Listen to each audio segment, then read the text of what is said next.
Imagine that you just came home from work. The door is locked and you accidentally left your key inside the house again this morning. You feel a little better knowing that your spouse and your kids are inside the house and that any of them could answer the door for you. So you knock, and when the door opens, you are rewarded with your kids screaming ballistically that their daddy fell and that there's blood on him.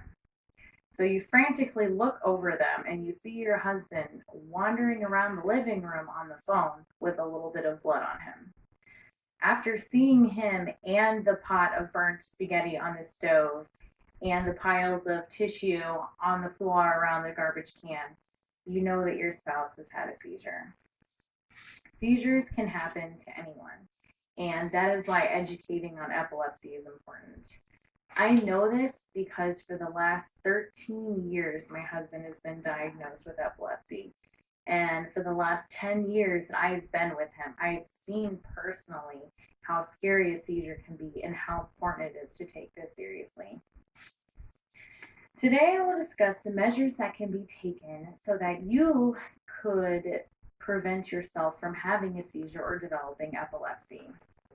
I will also discuss the different types of seizures a person can have and the types of symptoms that they have, as well as seizure first aid.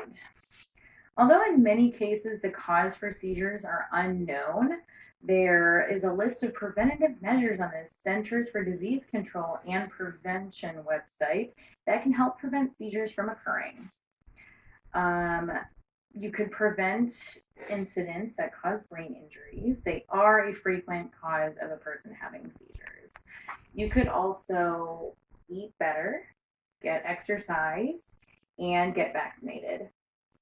These will lower the chance of infections that can lead to seizures.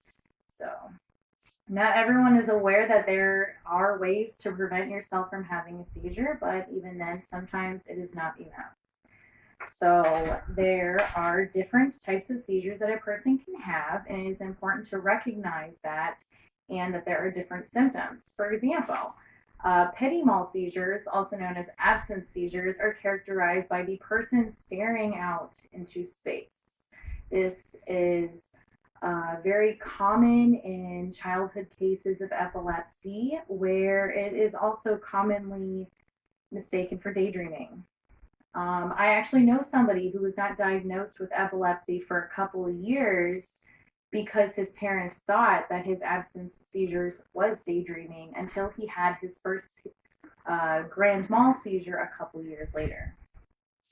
So another example listed on the Mayo Clinic website was the tonic-clonic seizures, also known as grand mal seizures, which are characterized by the sudden stiffness of the body, a cry out, falling to the ground, and uncontrollable shaking. They do lose consciousness, and it is common for them to bite their tongue, so blood will come out. The Epilepsy Foundation provides information on first aid on epilepsy.com. 1, stay with the person and time their seizure. Stay calm, check for medical ID. Keep the person safe, move or guide away from harmful objects unless they are laying down or unconscious. Turn the person on their side. Put something soft underneath their heads and loosen clothes around the neck. Do not restrain. Do not put objects in their mouth. They will not choke on their tongue. If you put something in their mouth, they will break their teeth, or they will break the object and they will choke. Call 911 if the seizure is greater than 5 minutes, if they are unconscious for longer than the seizure occurs, or if a second seizure occurs afterwards, if they are injured.